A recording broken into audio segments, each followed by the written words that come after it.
Hello viewers, welcome to Learn Computer Easy channel. இந்த வீடியோவில் நம்ம என்ன பார்க்க போகிறோம்னா ஸ்டோரேஜ் கிளாஸஸ். ஸ்டோரேஜ் கிளாஸ் அப்படின்னா என்னென்னா it defines the scope and lifetime of a variable. Scope and lifetime of a variable. அதாவது ஸ்கோப் அப்படின்னா என்னென்னா அந்த வேரியபிள் எவ்வளோ தூரத்துக்கு அக்சஸ் ஆகும், ஒரு ப்ரோக்ராமில் ஒரு வேரியபிள் எவ்வளோ தூரத்துக்கு அக்சஸ் ஆகும், எந்தெந்த பார்ட்லாம் அந்த ப்ரோக்ராமில் இருக்கிற எந்தெந்த பார்ட்லலாம் அந்த வேரியபிள் அக்சஸ் பண்ண முடியும் அப்படிங்கிறத டிஃபைன் பண்ணுறது தான் ஸ்கோப். லைஃப் டைம் அப்படின்னா என்னென்னா ஒரு வேரியபிளோட வேல்யூ எவ்வளோ தூரத்துக்கு ரீட்டைன் பண்ணிக்கிட்டு இருக்கும், லாஸ் ஆகாமல் ரீட்டைன் ஆகிட்டு இருக்கும் அப்படிங்கிறத டிஃபைன் பண்ணுறது தான் லைஃப் டைம். ஸ்டோரேஜ் கிளாஸுன்றது இது ரெண்டும் சேர்ந்தது தான். ஒரு வேரியபிளோட ஸ்கோப்பையும் லைஃப் டைமையும் சொல்கிறது தான் ஸ்டோரேஜ் கிளாஸஸ். இந்த சி++ல் 3 ஸ்டோரேஜ் கிளாஸ் இருக்குது. ஃபஸ்ட் ஒன் வந்து ஆட்டோமேட்டிக் வேரியபிள், செகண்ட் ஒன் வந்து எக்ஸ்டர்னல் வேரியபிள், தேர்ட் ஒன் வந்து ஸ்டாட்டிக் வேரியபிள். இப்போது நாம் ஒன்னொடுத்தையும் எக்ஸாம்பிளோட பார்க்கலாம். ஃபஸ்ட்டு வந்து ஆட்டோமேட்டிக் வேரியபிள்னால் என்ன அப்படிங்கிறத பார்க்கலாம்.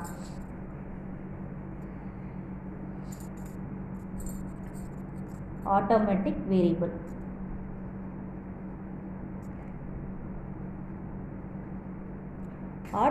வேரியபிள் அப்படின்னா என்னென்னா ஆட்டோமேட்டிக் வேரியபிள்ன்றது லோக்கல் வேரியபிள். லோக்கல் வேரியபிள்னால் அந்த ஃபங்க்ஷனுக்குள்ளேயே டிக்ளேர் பண்ணுற வேரியபிள்ஸ் எல்லாமே லோக்கல் வேரியபிள்ஸ். சம்டைம்ஸ் நாம் அந்த லோக்கல் வேரியபிளை ஆட்டோங்கிற கீவேர்ட் யூஸ் பண்ணி டிஃபைன் பண்ணலாம், ஆனால் இது நெசசரி கிடையாது. நம்ம ஒரு ஃபங்க்ஷனுக்குள்ளே டிக்ளேர் பண்ணுற எல்லா வேரியபிள்ஸுமே ஆட்டோமேட்டிக் வேரியபிள் தான். ஸோ அந்த ஆட்டோமேட்டிக் வேரியபிள்ஸ் வந்து எப்படி இருக்கும் அப்படின்னு பார்த்தீங்கன்னா, ஆட்டோமேட்டிக் வேரியபிள்ஸ் வந்து எந்த ஃபங்க்ஷனில் நம்ம டிஃபைன் பண்ணுறோமோ அந்த ஃபங்க்ஷனில் மட்டும்தான் நம்மளால் அக்சஸ் பண்ணிக்க முடியும், வேறு அடுத்த ஃபங்க்ஷனில் நம்மளால் அக்சஸ் பண்ண முடியாது. அதே நேரம் அந்த ஃபங்க்ஷனோட வேல்யூ எவ்வளோ நேரத்துக்கு இருக்கும் அப்படின்னு பார்த்தீங்கன்னா, அந்த ஃபங்க்ஷன் எக்ஸிக்யூட் ஆகி வெளியில் வர வரைக்கும், கண்ட்ரோல் வெளியில் வர வரைக்கும் அந்த வேல்யூ அப்படியே தான் இருக்கும். கண்ட்ரோல் ஒன்ஸ் வெளியில் வந்துட்டுனா, அந்த ப்ரோக்ராமோட கண்ட்ரோல் அந்த ஃபங்க்ஷனை விட்டு வெளியில் வந்துருச்சுன்னா அந்த ஆட்டோமேட்டிக் வேரியபிள் இருக்கிற வேல்யூஸ் டெலீட் ஆகிடும். அந்த ஃபங்க்ஷன் அந்த வேரியபிளுக்கு எப்போ மெமரி ஸ்பேஸ் அக்சஸ் ஆகும், அதாவது அசைன் ஆகும் அப்படின்னு பார்த்தீங்கன்னா, எப்போ அந்த ஃபங்க்ஷன் டிஃபைன் ஆகுதோ, அதாவது மெயின் ஃபங்க்ஷன்லேருந்து ஃபங்க்ஷன் கால் எப்போ அந்த மெயின் ஃபங்க்ஷன் அதாவது டிஃபைன்டு ஃபங்க்ஷனுக்கு போகுதோ அப்போது அந்த ஃபங்க்ஷனுக்குள்ளே இருக்கிற லோக்கல் வேரியபிளுக்கு மெமரி ஸ்பேஸ் அசைன் ஆகும்.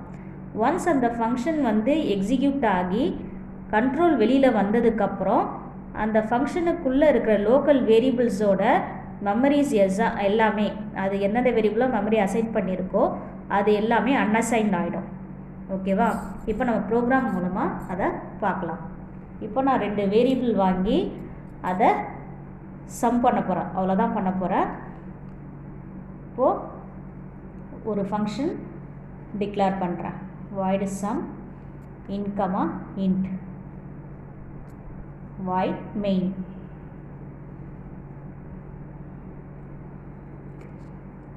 Int x, int y. Cout, enter the values of x and y. Cin x and y. அதுக்கப்புறம் இந்த 2 வேல்யூஸையும் வாங்கிட்டோம். இப்போ அதை ஃபங்க்ஷனில் பாஸ் பண்ண போகிறோம், x, y. அடுத்தது ஃபங்க்ஷனை டிஃபைன் பண்ணுறேன், void sum int a, int b. இங்கே ஒரு லோக்கல் வேரியபிள் கொடுக்குறேன், int add. இது லோக்கல் வேரியபிள். ஓகேவா? இங்கே add is equal to a plus b. cout add. இப்போ இந்த ஃபங்க்ஷனில் பார்த்தீங்கன்னா, இந்த ப்ரோக்ராமில் பார்த்தீங்கன்னா, இது ஒரு ஃபங்க்ஷன், இது மெயின் ஃபங்க்ஷன், இது வந்து sub function, user define function sum. இதுக்குள்ளே ஆடுன்னு ஒரு வேரியபிள் கொடுத்துருக்கேன். இந்த வேரியபிள் தான் லோக்கல் வேரியபிள். இது எப்படி அக்சஸ் ஆகும், இதனோட லைஃப் டைம் எப்படி இருக்குன்னு பார்த்தீங்கன்னா, ஃபஸ்ட்டு மெயின்லேருந்து எக்ஸிக்யூட் ஆகுமா, மெயின்லேருந்து எக்ஸிக்யூட் ஆகும்போது 2 வேரியபிளை வாங்கிடும், வாங்கி சம்மில் பாஸ் பண்ணும். பாஸ் பண்ணி இந்த ஸ்டேட்மெண்ட் எக்ஸிக்யூட் ஆகும்போது கண்ட்ரோல் இங்கே வந்துடும். ஒன்ஸ் இங்கே வரும்போது இந்த ஃபங்க்ஷன் எக்ஸிக்யூட் ஆக ஆரம்பிக்கும். எக்ஸிக்யூட் ஆகும்போது இந்த ஆடுக்கான இந்த ஆடுன்ற லோக்கல் வேரியபிள் வந்து இனிஷியலைஸ் ஆகும். சப்போஸ் நம்ம இங்கே ஏதாவது வேல்யூ கொடுத்துருந்தோன்னா அந்த வேல்யூவே இதில் அசைன் ஆகும். இங்கே எந்த வேல்யூவே நம்ம கொடுக்கலன்னா இதுக்கு 0ன்னு அசைன் ஆகிடும் ஆட்டோமேட்டிக்காக. பை டிஃபால்ட்டாக லோக்கல் வேரியபிள்ஸ்க்கு 0ன்னு அசைன் ஆகிடும். அதே நேரம் இந்த வேரியபிளுக்கான ஸ்பேஸ் மெமரியில் அசைன் ஆகிடும். அப்புறம் இந்த ப்ரோக்ராம் எக்ஸிக்யூட் ஆகும். எக்ஸிக்யூட் ஆகி இப்போ நான் வந்து 2 நம்பரை ஆட் பண்ணி இதை ஸ்டோர் பண்ணியிருக்கேன். அந்த வேல்யூவை பிரிண்ட் பண்ணிடும். பிரிண்ட் பண்ணிவிட்டு இந்த கர்லி பிரேசஸை விட்டு கண்ட்ரோல் வெளியில் வந்து இங்கே வரும். இங்கே வந்துட்டு வெளியில் வந்துடும். இங்கேருந்து வெளியில் வருது இல்லையா, அங்கே வரும்போதே ஆடில் இருக்கிற வேல்யூவும் டெலீட் ஆகிடும். அதே நேரம் ஆடுக்கான மெமரி ஸ்பேஸும் டெலீட் ஆகிடும். இப்படி தான் லோக்கல் வேரியபிள் ஒர்க் ஆகும். அடுத்தது எக்ஸ்டர்னல் வேரியபிள்.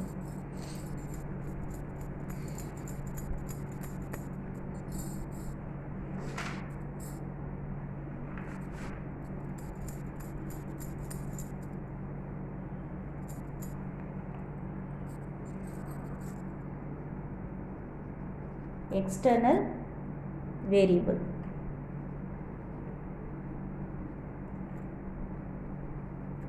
எக்ஸ்டர்னல் வேரியபிளை குளோபல் வேரியபிள் அப்படின்னும் சொல்லலாம். எக்ஸ்டர்னல் வேரியபிளை ஏன் குளோபல் வேரியபிள் அப்படின்னு சொல்கிறோன்னா, ஒரு வேரியபிளை ஒரு ப்ரோக்ராமில் குளோபலாக டிக்ளேர் பண்ணிட்டோன்னா, எக்ஸ்டர்னலாக டிக்ளேர் பண்ணிட்டோம் அப்படின்னா அந்த வேரியபிளை அந்த ப்ரோக்ராமில் இருக்கிற எல்லா ஃபங்க்ஷனுமே அக்சஸ் பண்ணிக்க முடியும். ஸோ அந்த ஃபங்க்ஷனை எல்லா ஃபங்க்ஷனுமே அக்சஸ் பண்ணிக்கிறதுனால அந்த வேரியபிள்ஸை எக்ஸ்டர்னல் வேரியபிள்ஸை குளோபல் வேரியபிள்ஸ் அப்படின்னு சொல்கிறோம். இந்த எக்ஸ்டர்னல் வேரியபிள்ஸ்க்கு எப்படி மெமரி ஸ்பேஸ் அசைன் ஆகும், எப்படி வந்து வேல்யூ ரீட்டைன் ஆகும் அப்படின்னு பார்த்திங்கன்னா, அந்த ப்ரோக்ராமில் எப்போ எக்ஸிக்யூட் பண்ணுறோமோ அந்த ப்ரோக்ராம் மெயின் ஃபங்க்ஷன் எப்போ எக்ஸிக்யூட் ஆகுதோ அப்போயே எல்லா குளோபல் வேரியபிள்ஸ்க்கும் மெமரி ஸ்பேஸும் அசைன் ஆகிடும். அதே நேரம் வேல்யூஸும் இனிஷியலைஸ் ஆகிடும். சப்போஸ் அந்த வேரியபிளுக்கு நம்ம வேல்யூஸ் கொடுத்துருந்தோம் அப்படின்னா அந்த வேல்யூவே எடுத்துக்கும். நம்ம எந்த வேல்யூவுமே இனிஷியலைஸ் பண்ணலை அப்படின்னா அதுக்கு டிஃபால்ட்டாக 0ன்னு இனிஷியலைஸ் ஆகிடும். இப்போது இந்த குளோபல் வேரியபிளுக்கு கொடுக்குற வேல்யூ எவ்வளோ நேரம் ரீட்டைன் ஆகும் அப்படின்னு பார்த்தீங்கன்னா, இந்த கம்ப்ளீட் ப்ரோக்ராம் எக்ஸிக்யூட் ஆகி முடிகிற வரைக்கும் அந்த குளோபல் வேரியபிள்ஸோட வேல்யூஸ் இருக்கும். அந்த ப்ரோக்ராம் ஃபுல்லாகவே எக்ஸிக்யூட் ஆகி முடிச்சுட்டு வெளில வர வரைக்கும் இருக்கும். முடிச்சுட்டு எக்ஸிக்யூட் ஆகி வெளில வந்துருச்சு அப்படின்னா அந்த குளோபல் வேரியபிள்ஸுக்கான மெமரி ஸ்பேஸும் டெலீட் ஆகிடும், அதனோட வேல்யூவும் டெலீட் ஆகிடும். ஃபுல் ப்ரோக்ராம் எக்ஸிக்யூட் ஆகிற வரைக்கும் அந்த குளோபல் வேரியபிள்ஸோட வேல்யூ அப்படியே தான் இருக்கும். அதே நேரம் ஒன்லி ஒன்ஸ் தான் இனிஷியலைஸ் ஆகும், திருப்பி இனிஷியலைஸ் ஆகாது. ஒன்ஸ் ஒரே ஒரு தடவை இனிஷியலைஸ் ஆகும். அதுக்கப்புறம் ப்ரோக்ராம் எக்ஸிக்யூட் ஆகும்போது அந்த வேரியபிளுக்கான ஆப்ரேஷன்ஸில் என்னென்ன வேல்யூஸ் ஆகுது நம்ம கால்குலேட் பண்ணுறோமோ அந்த வேல்யூஸ் தான் அதில் போய் அசைன் ஆகும், திருப்பி இனிஷியலைஸ்லாம் ஆகாது. ஓகே, இப்போ எக்ஸ்டர்னல் வேரியபிள் எப்படி யூஸ் பண்ணலாம் அப்படிங்கிறத பார்க்கலாம். ஃபஸ்ட்டு இங்கே நான் ஃபேக்டோரியல் ஃபங்க்ஷன் எழுத போகிறேன், factorial program. So void fact int n and இங்கே ஒரு global variable int f is equal to 1. இங்கே இந்த fங்கிறது global external variable or global variable. இங்கே fக்கு நான் 1ன்னு கொடுத்துருக்கேன். ஸோ 1ன்னு இனிஷியலைஸ் ஆகிடும். சப்போஸ் நான் இங்கே எந்த வேல்யூ கொடுக்கலன்னா 0ன்னு இனிஷியலைஸ் ஆகிடும். ஓகே, இப்போ நான் மெயின் ஃபங்க்ஷன் ஸ்டார்ட் பண்ணுறேன்.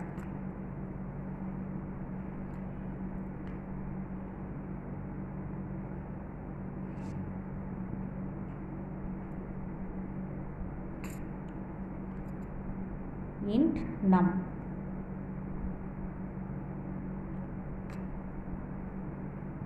சி இன் நம் வேல்யூ வாங்கிட்டேன், அதை வந்து ஃபேக்டில் பாஸ் பண்ண போகிறேன்.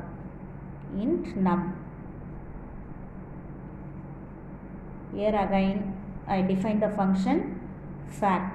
Int fact of int number. இங்க local variable int I. For I equal to 1, I less than or equal to n, sorry, number I plus plus. F is equal to F star I. Cout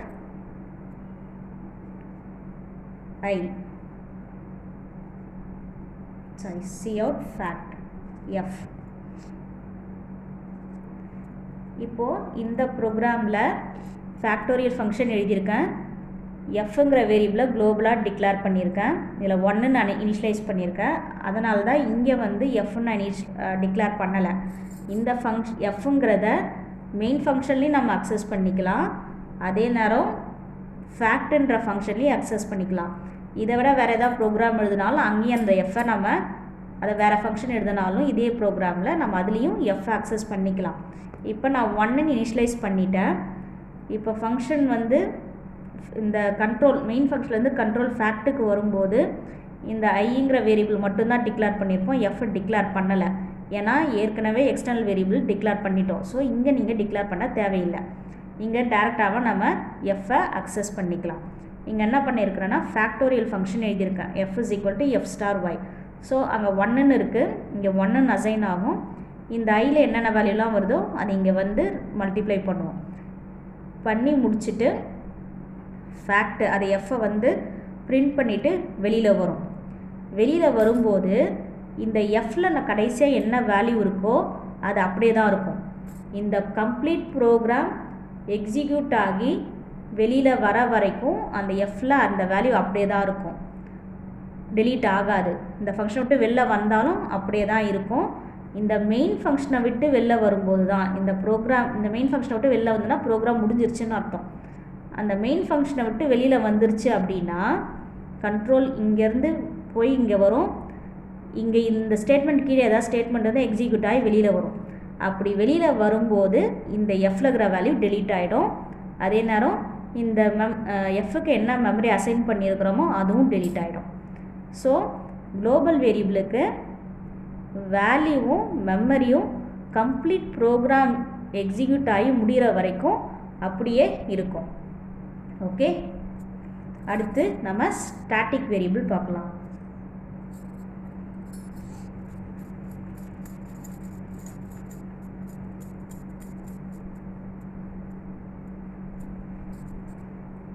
அடுத்து static variable.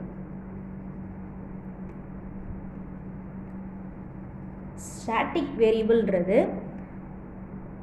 Local வேரியபிளோட ஸ்கோப்பையும் global வேரியபிளோட life டைமையும் சேர்ந்தது தான் static variable. அதாவது static வேரியபிளை ஃபங்க்ஷனுக்குள்ளே தான் டிக்ளேர் பண்ணுவோம், அந்த ஃபங்க்ஷனுக்குள்ளே மட்டும்தான் அக்சஸ் பண்ண முடியும். ஆனால் அதனோட வேல்யூ, அதில் அசைன் ஆகிருக்கிற வேல்யூ கம்ப்ளீட் ப்ரோக்ராம் எக்ஸிக்யூட் ஆகி முடிகிற வரைக்கும் இருக்கும். ஓகே, இப்போ நம்ம ஸ்டாட்டிக் வேரியபிளை ப்ரோக்ராமில் பார்க்கலாம்.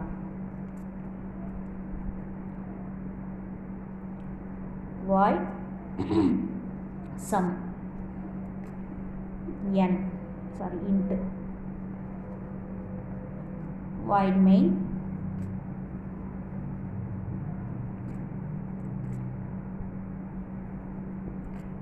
int n cin n. இப்போ என்ன பண்ண போறோம்னா ஒரு நம்பர் வாங்கி இப்போ 5ன்னு வாங்குறேன்னா 1 to 5 வரலும் ஆட் பண்ணி டிஸ்பிளே பண்ணணும். அதுதான் இங்கே பண்ண போகிறேன்.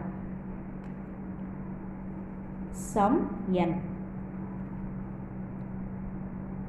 void sum int n1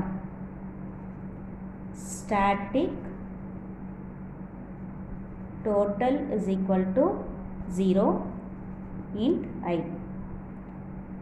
For I is equal to 0,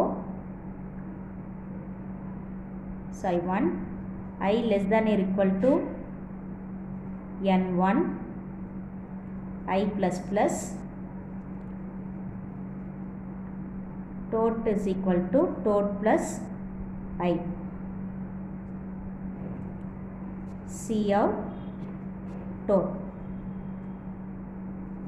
இப்போ இந்த ப்ரோக்ராமில் பார்த்திங்கன்னா நம்பரை வாங்கி சம்முன்ற ஃபங்க்ஷனில் பாஸ் பண்ணியிருக்கேன்.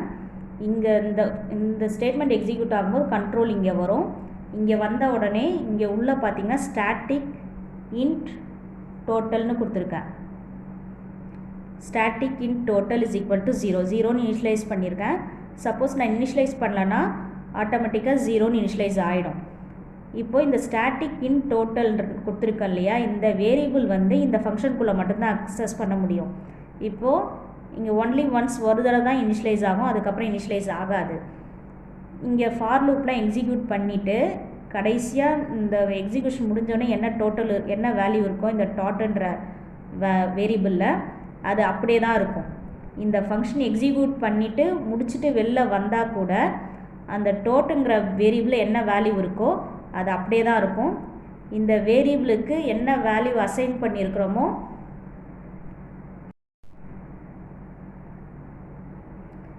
இந்த டோட்டல்ன்ற வேரியபிளுக்கு என்ன வேல்யூ அசைன் பண்ணியிருக்கிறோமோ அது அப்படியே தான் இருக்கும். அதாவது ஃபைனலாக இந்த எக்ஸிக்யூஷன் முடிஞ்சு என்ன வேல்யூ இருக்கோ அது அப்படியே தான் இருக்கும். இந்த கம்ப்ளீட் ப்ரோக்ராம் எக்ஸிக்யூட் ஆகி முடிகிற வரைக்கும் இருக்கும். முடிஞ்சதுக்கப்புறம் இந்த வேரியபிள் என்ன வேல்யூ இருக்கோ அது அப்படியே டெலீட் ஆகிடும். இந்த மெமரியும் டெலீட் ஆகிடும். இந்த ஃபங்க்ஷன் முடிஞ்சாலும் ப்ரோக்ராம் ஃபுல்லாக முடிகிற வரைக்கும் இருக்கும். ஃபங்க்ஷன் முடிச்சுட்டு வெளில வந்தால் கூட அந்த வேல்யூ அப்படியே தான் இருக்கும். கம்ப்ளீட் ப்ரோக்ராம் முடிகிற வரைக்கும் அந்த ப்ரோக்ராம் அந்த டோட்டல்ன்ற வேரியபிள் இருக்கிற வேல்யூவும் அதுக்கான மெமரி ஸ்பேஸும் அப்படியே தான் இருக்கும்.